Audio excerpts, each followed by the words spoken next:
the NRA. So I'm glad to be joined with Attorney Gerald Griggs. Gerald, how's your weekend going? It's going great, and actually that rally started yesterday and it ended today. The DOJ, NRA to the DOJ, based upon that ad that they took out, and it just underscores what was talked about before the break with the racial lynchings and the racial violence, and it's just being underscored. And in order to understand where we are now, you have to look back into the past, and you have to see we are in a second reconstruction, and we are in a second backlash. 8 years of President Obama has angered a lot of people for one reason only, and that's because he was the first African-American president, and they did not like that. And so the response is Donald Trump, and the response is to erase everything that has anything to do with President Obama simply because of the color of his skin. And I think the NRA has accepted that particular charge with this racially insensitive, violent, laden language that was in this article, this advertisement by Dana Loesch. And so the Women's March, in partnership with Black Lives Matter, NAACP, and a lot of other real civil rights organizations came together both in Alexandria, Virginia, and Washington, D.C., and all over the country, especially here in Atlanta, to push back with what nonviolence, peaceful protest looks like. And so we have to remember the history, but we also have to have the gumption of our ancestors to push back against this, because we are seeing a rise in racially motivated hate crimes across the country since the rise of Donald Trump. We've seen police sanctions killings, which very much seem like lynchings and have the appearance of lynching without any justice. And so we are seeing a second reconstruction, and we must have the compassion and courage of our ancestors to push back, because we are witnessing backlash that was only seen in the first reconstruction.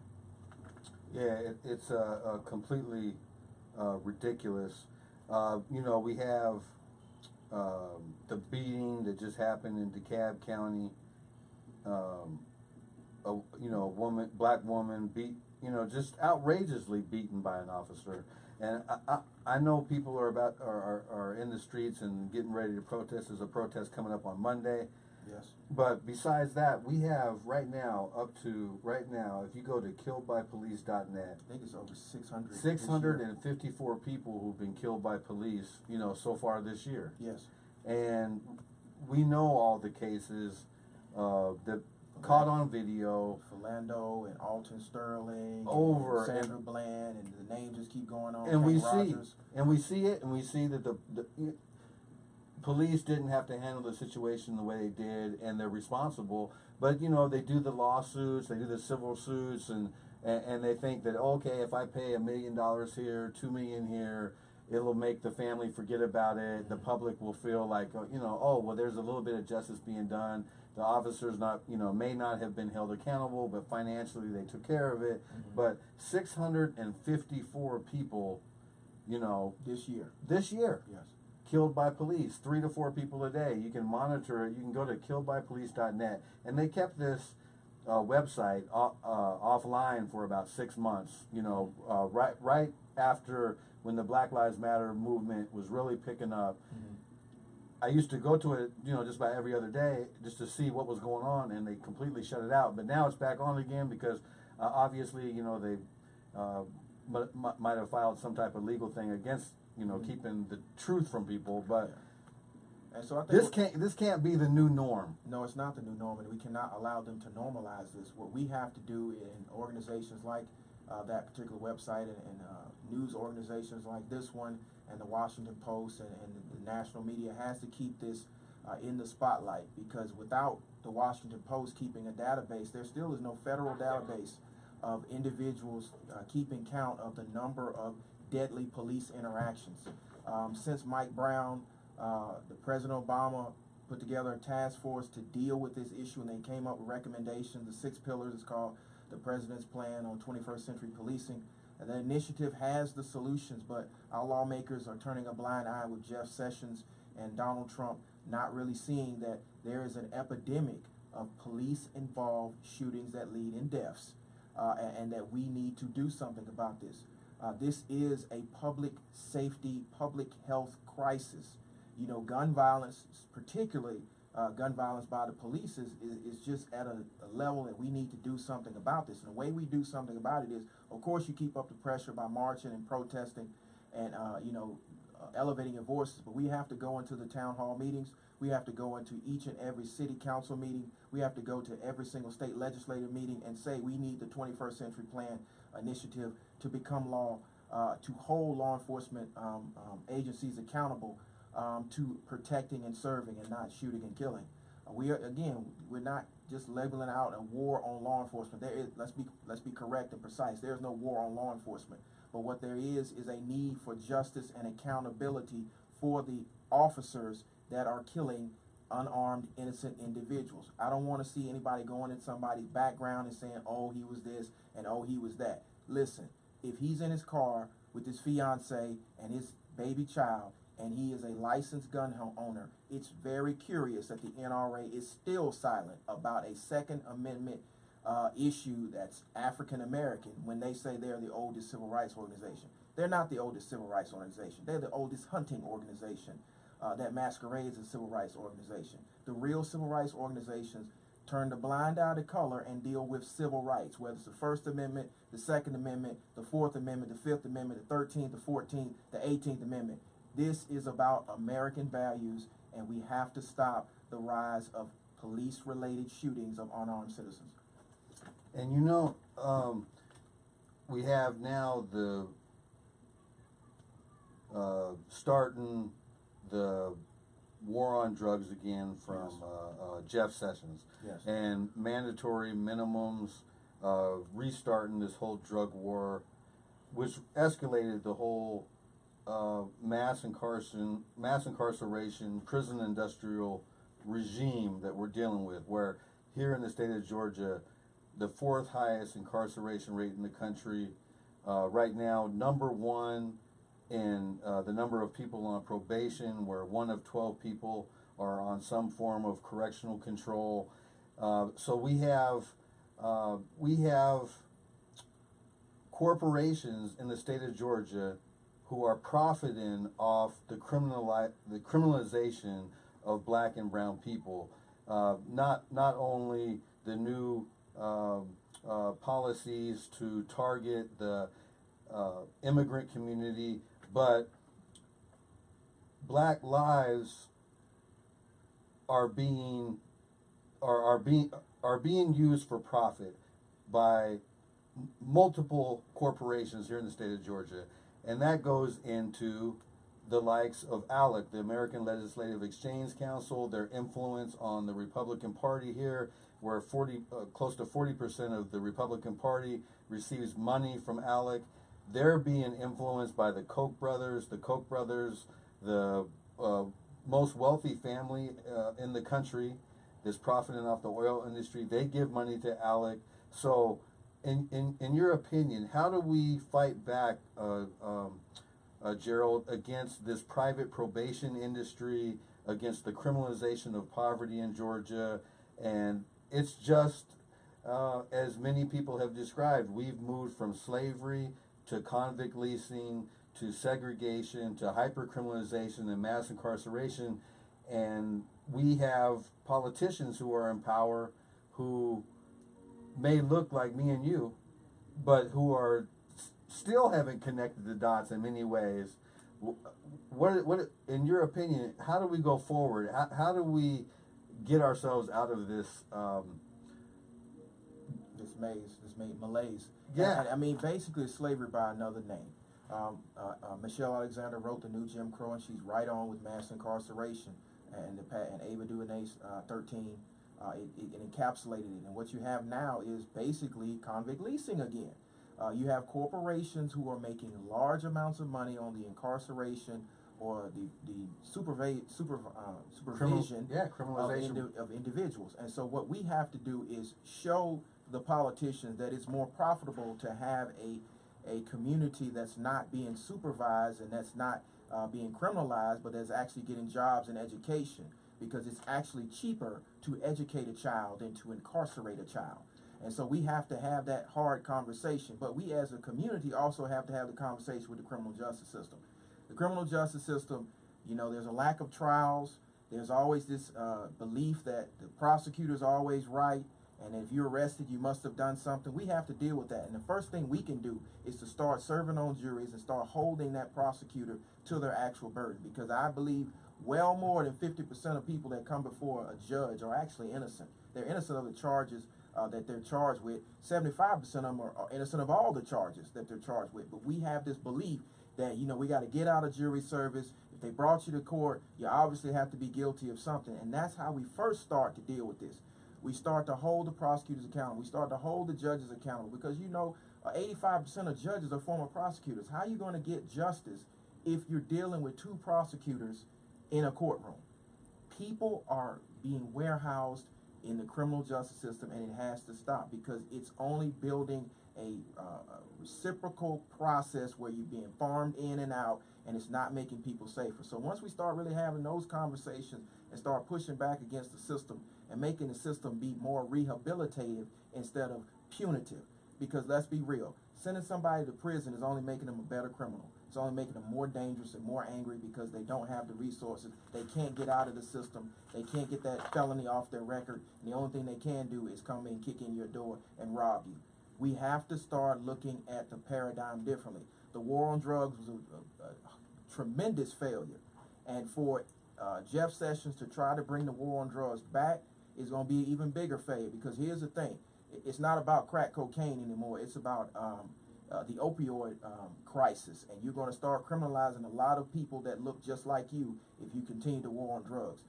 So we need to have that tough conversation about how we divert people out of the system, get them job training, get them skill building, revitalize the educational system, and start fixing the problems instead of criminalizing the problems. Yeah, there's a great report from the Southern Center for Human Rights. I was thinking about it the other day, and it's called the crisis of violence in Georgia prisons. Yes. The crisis of violence in Georgia prisons. When you stuff a bunch of people confined in prisons, Georgia has over 100,000 people incarcerated, about 45,000 people locked up in jails, and 55,000 people incarcerated in prison facilities. Mm-hmm. The fourth highest incarceration rate in the country. It just disgusts me knowing that every day when I wake up, this is the fourth highest incarceration rate, basically in the world, because this country incarcerates more people than any place in the world, and then we're first in keeping people in the system by criminalizing them. More people on probation than any place in the world. I'm going to play a clip. This is from this was during Donald Trump's campaign.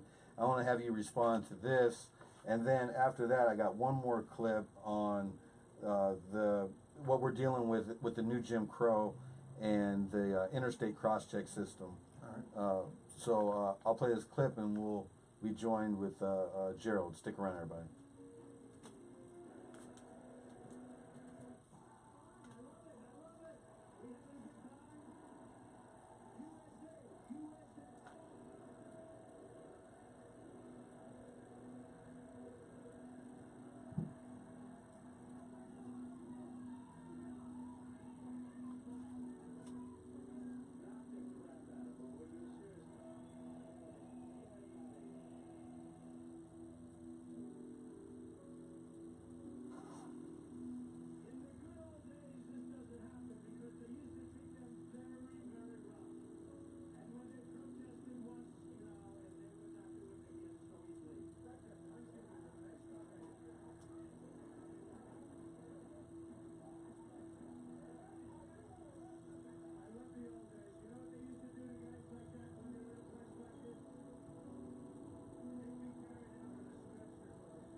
Can't stand this guy, man.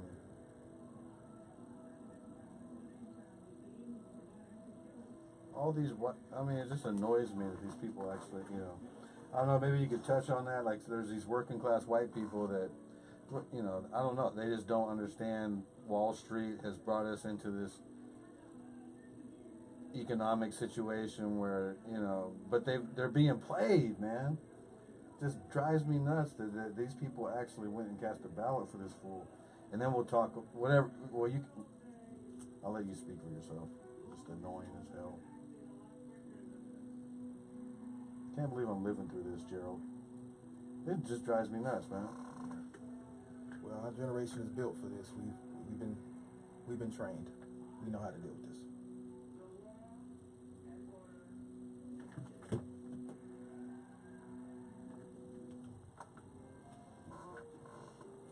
All right, Gerald. So, if you could, why don't you respond to that? That's what went on throughout this campaign. A lot of people who are ignorant of coming out of this recession that was created by our elites, those on Wall Street. We now have the worst inequality over the past 100 years. Now we have mass incarceration. We have the issue of climate change that we're dealing with. We have people who have been put over the Donald Trump's cabinet who they told them drain the swamp. These people are the swamp.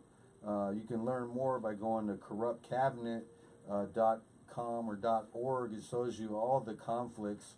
Not enough pressure has been, attention has been placed on Donald Trump's conflicts of interest. He's not being held responsible. He sees this as a great opportunity to join up with Putin and ExxonMobil and continue on with their plans to pillage the planet for profit. Continue on with the oil deal that they had before the sanctions were put in place. But your takes on the climate of where we are, and then right after you talk about this, I have the voter suppression clip I wanted you to respond to. But how can we pull ourselves out of this situation and educate a lot of the working class white people who were manipulated by this guy?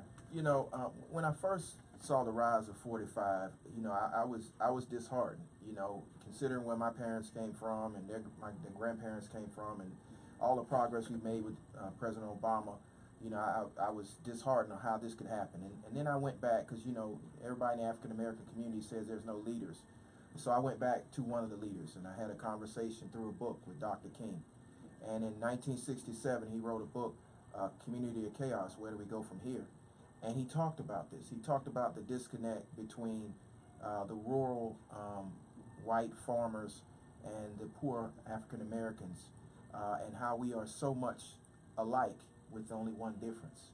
And he said bridging that gap is important, and the person that learns to bridge that gap can fix this problem. And then I listened to a quote from LBJ, and who said that the easiest way to distract the poor is to separate them. You can show a poor white man he's better than an African American, and he'll give you his last dollar. That's where we are. Donald Trump did a great job of distracting the community to hate somebody. But love trumps hate. And so what we got to do is we got to sit down and have a real conversation, because a lot of people, and the guy hit me on Twitter and said, you know, I live in Nashville. You know, I don't really see a lot of black people where I live, but I have a lot of friends who are racist. How do I deal with that? I said, well, you need to go have a conversation with your friend and ask them, how many African Americans have you legitimately sat down at the dinner table with and had a conversation? He said, you know, you got a good point there. They don't do that. You can only hate those you don't see, that the media paints a certain way. But when you actually go and sit down and have a conversation with a man and you see his humanity, you can start having a conversation. Listen, there is a disconnect between the elites and the rest. The war is not between the rest based on color. The war is about classism. Donald Trump is a New York businessman. He does not care about the coal miners. He does not care about the laborers. He does not care about the auto workers. Because again, where are all these jobs that are supposed to be being produced? Where's the wall he's supposed to build? Where are all these things? They're the same place Trump University is. They're the same place that his casinos are. And once we come to grips with he's an excellent salesman with no backup at all, we can start having a real conversation on how we make America great. Because America was great before Donald Trump, and America will be great after Donald Trump. We've been through this before. We've been through racial unrest, and we all came together. And that's what it's going to take, us coming together. It's not about black, it's not about white, it's not about gay, it's not about straight, it's not about immigrant or a person that's been here for a long time, because we all are immigrants except for the Native Americans. It's about Americans taking a hard look in the mirror and saying, what country do we really want to be to the rest of the world? You can't go around beating people up in a rally because they don't agree with you. That's not American values. And trust me, Donald Trump, the protesters took those beatings. They were called the Freedom Riders. And what came out of that? The Civil Rights Act. So yeah, y'all used to put people in stretchers. Y'all used to lock people up. Y'all used to bloody and sick dogs on folks and beat people across the Edmund Pettus Bridge. But talk about what came out of that. Talk about the strength of those nonviolent protesters. Because the same nonviolent protesters had kids and grandkids. And we're a lot smarter. So there's not going to be beating people up and dragging people out because you're going to be taken into court. Matter of fact, aren't you have 100 lawsuits pending against you right now?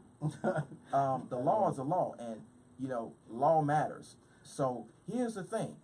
You might want to worry about the Russian connection that's going on right now and the investigation, and you need to tell your supporters that everyone is an American citizen and they deserve to be treated as thus. If we have a disagreement, we can have it civilly, and we can determine the outcome at the ballot box. But don't go around telling people to harm other Americans. That's un-American. Yeah, it drives me crazy knowing that a lot of these working class white voters who voted for Donald Trump are still clapping while Donald Trump in his budget is talking about giving a $4 trillion tax break to the top 1%. And taking away their health care. And taking away their health care and destroying the environment and then still going along with it.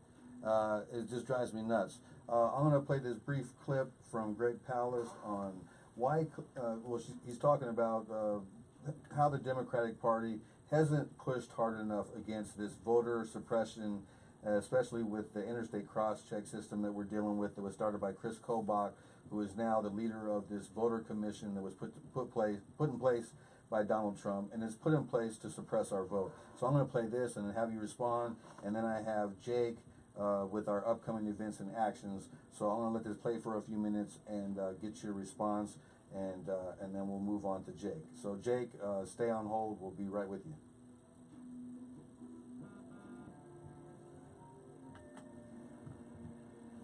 I think this is the right clip. I know. In his film, released just a few months before the 2016 election, Greg Palast predicted that Donald Trump would steal that election and go on to win. I think he may have been more surprised than anybody when the film turned out. I'll do this play for 3 minutes. Talking about the interstate cross-check system. Oops. Have a strawberry if you want. Thank